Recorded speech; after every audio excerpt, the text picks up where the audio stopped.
Welcome to agelessness. Current affairs की जो हमने सीरीज शुरू की है उसका ये 5वां पार्ट है। इसमें हम नेशनल और इंटरनेशनल करंट अफेयर्स को कवर कर रहे हैं, जिसमें पिछले 1 से 1.5 साल तक के करंट अफेयर्स को कवर किया जाएगा। इस सीरीज में हम 2 एग्जाम्स को कवर कर रहे हैं। पहला है 17th बीपीएससी जो 13 दिसंबर को होगा, और दूसरा है यूपी पीसीएस का प्रीलिम्स एग्जाम जो कि 22 दिसंबर को शेड्यूल है। इस सीरीज में हम सिर्फ नेशनल और इंटरनेशनल करंट अफेयर्स को ही कवर कर रहे हैं, क्योंकि जो स्टेट स्पेसिफिक करंट अफेयर्स है उसको हम अलग से कवर करेंगे।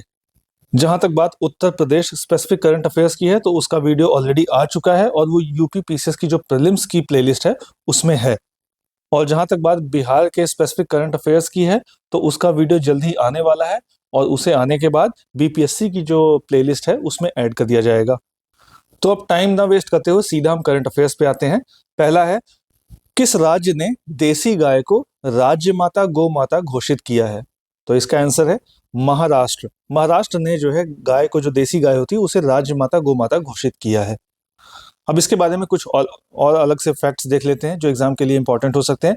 वैदिक काल से ही देसी गायों का महत्व रहा है। इसी महत्व को देखते हुए महाराष्ट्र सरकार ने देसी गायों को राज्य माता गौ माता घोषित किया है।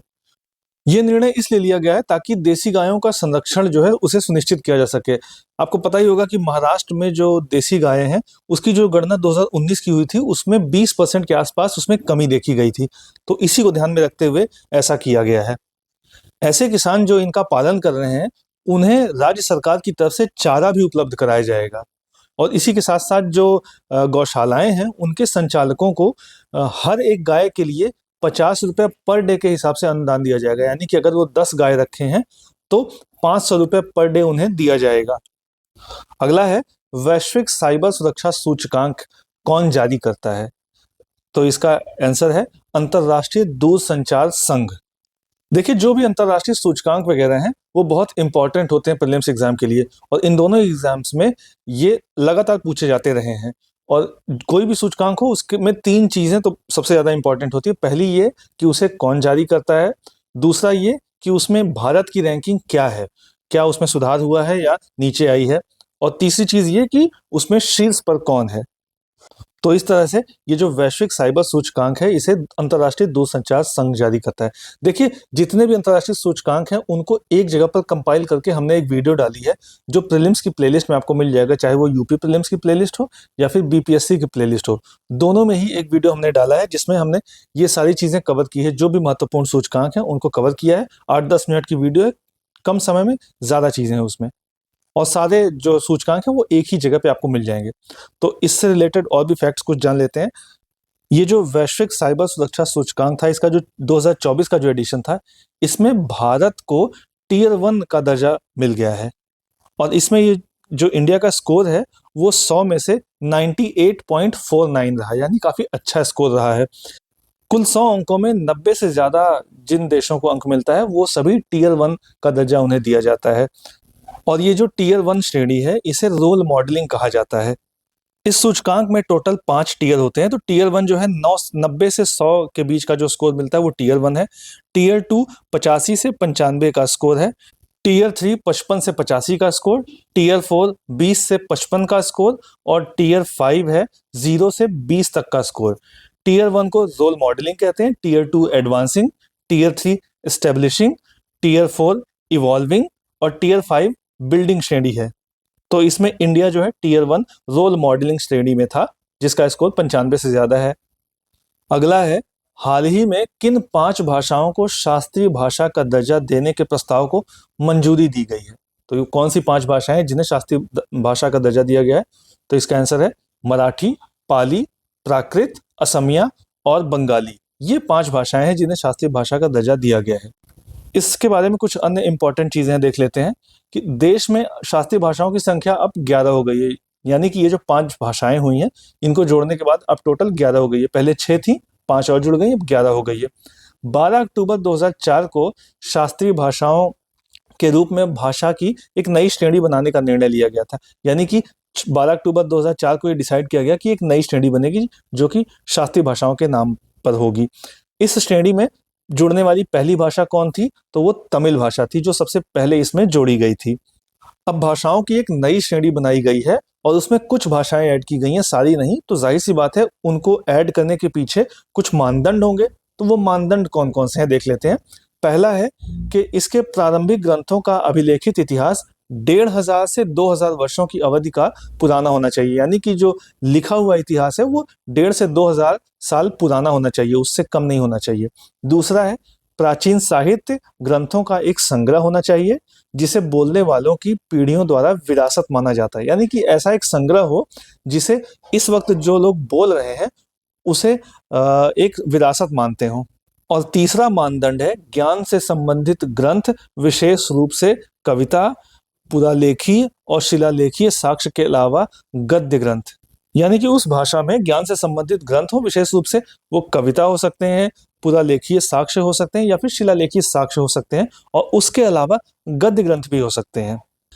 इस टॉपिक पर एक डिटेल्ड वीडियो हमने बनाया है जो कि बीपीएससी की प्रीलिम्स की प्लेलिस्ट में और यूपी पीसीएस की जो प्रीलिम्स की प्लेलिस्ट है, इन दोनों में ही मिल जाएगा। उसमें डिटेल में बताया गया है कि कैसे कैसे इन मानदंडों में भी परिवर्तन किया गया और कौन सी संस्था है जो इन भाषाओं को रिकमेंड करती है, और साथ ही साथ इन मानदंडों को कौन बनाता है। तो ये सारी चीज़ें उसमें डिटेल में हैं, तो आप जाके वहाँ ये वीडियो देख सकते हैं। अगला है पशुपालन पर कार्बन कर लगाने वाला पहला देश कौन है। तो ऐसा कौन सा देश है जो सबसे पहले कार्बन कर लगाया है पशुपालन पर। तो इसका आंसर है डेनमार्क। इसके बारे में कुछ और देख लेते हैं जानकारी। डेनमार्क ने पशुधन पर कार्बन कर लगाने का निर्णय लिया है, और ये जो निर्णय है इसमें क्या किया गया है कि मवेशियों और सूअरों से होने वाली जो मीथेन गैस उत्सर्जन है उस पर 300 क्रोनर प्रति टन CO2 की दर से कर लगाया जाएगा। और ये कर कब से लगाया जाएगा? 2030 से लगाया जाएगा। और उसका रेट क्या होगा? प्रति टन CO2 पर 300 क्रोनर। और इसमें जो है 2035 से इसे बढ़ाकर प्रति टन CO2 पर 750 क्रोनर कर दिया जाएगा। लेकिन इसमें ध्यान देने वाली बात यह है कि ये जो कार्बन कर लगेगा, इससे जो भी रेवेन्यू मिलेगा, जो भी राजस्व मिलेगा, उसे कृषि उद्योग के पारिस्थितिक परिवर्तन में दोबारा से लगा दिया जाएगा। यानी कि उसका यूज एग्रीकल्चर में ही किया जाएगा, कहीं और नहीं किया जाएगा। अगला है ये डीडी किसान चैनल का नाम आपने सुना होगा। तो डीडी किसान चैनल द्वारा 2 AI एंकर यानी आर्टिफिशियल इंटेलिजेंस पर बेस्ड एंकर जो है लॉन्च किए गए हैं। इनका नाम क्या है? इनका नाम है, इसका आंसर है कृष और भूमि। ये दो एंकर लॉन्च किए गए हैं। एक का नाम कृष है और एक का नाम भूमि है। तो इसके बारे में कुछ डिटेल देख लेते हैं। ये जो कृष और भूमि है, इन्हें 26 मई 2024 को लॉन्च किया गया। और ये जो दोनों एंकर हैं, AI एंकर कृष और भूमि, ये दोनों 50 भाषाओं में संवाद कर सकते हैं। तो इसका फायदा ये होगा कि इंडिया में आपको पता ही है कि अलग अलग क्षेत्रों में अलग अलग भाषाएं बोली जाती हैं, और चूंकि ये जो एंकर ये 50 भाषाओं में संवाद कर सकते हैं, तो ये जो डीडी किसान चैनल का जो उद्देश्य है, ये अलग अलग भाषा बोलने वाले लोगों तक इसकी रीच बढ़ेगी और ज़्यादा से ज़्यादा लोगों तक उनकी बात पहुंचेगी और ज़्यादा से ज़्यादा लोग उसका लाभ उठा सकेंगे। इसका एक और लाभ ये होगा कि ये जो एंकर हैं, ये बिना ब्रेक और बिना आराम के 24 घंटे समाचार और सूचना प्रसारित कर सकते हैं। क्योंकि देखिए, आपको पता है कोई भी इंसान जो होगा उसकी एक लिमिट होती है, या फिर अगर आपको 24 घंटे समाचार प्रसारित कराना है तो अलग अलग लोगों को रखना होगा। ऐसे में ये जो एंकर हैं ये 24 घंटे काम कर सकते हैं। और डीडी किसान जो चैनल है, ये 26 मई 2015 को लॉन्च किया गया था। इसको 9 साल हुए लॉन्च हुए, और 26 मई 2024 को इसकी जो 9 साल हुए, जो वर्षगांठ थी, उसी दिन ये AI एंकर इन्हें लॉन्च किया गया। और इन दोनों का नाम क्या था? कृष और भूमि। तो इस तरीके से करंट अफेयर सीरीज का पार्ट 5 यहाँ पर खत्म हो रहा है। अगला पार्ट हम जल्दी लेकर आएंगे, और आपको पता है कि इसमें हम नेशनल और इंटरनेशनल करंट अफेयर्स को कवर कर रहे हैं। स्टेट स्पेसिफिक करंट अफेयर्स को हम इसमें कवर नहीं कर रहे हैं। जहाँ तक बात यूपी करंट अफेयर्स की है, यूपी का जो स्टेट स्पेसिफिक करंट अफेयर्स है उसका वीडियो ऑलरेडी आ चुका है, जो कि यूपी पीसीएस की जो प्रीलिम्स की प्लेलिस्ट है उसमें है। और जहाँ तक बात बिहार के स्पेसिफिक करंट अफेयर्स की है, तो उसका वीडियो जल्द ही आएगा, उसे जो बीपीएससी प्रीलिम्स की प्लेलिस्ट है उसमें ऐड कर दिया जाएगा। जल्दी ही हम इसका अगला पार्ट लेकर आएंगे, और हमारी कोशिश है कि नवंबर लास्ट तक जाते जाते हम नेशनल और इंटरनेशनल करंट अफेयर्स को पूरी तरह से कवर कर लें, जिसमें पिछले 1 से 1.5 साल तक के नेशनल और इंटरनेशनल करंट अफेयर्स को कवर किया जाएगा। इसी तरह की और भी अपडेट्स जानने के लिए लाइक और सब्सक्राइब करें एजलेसनेस।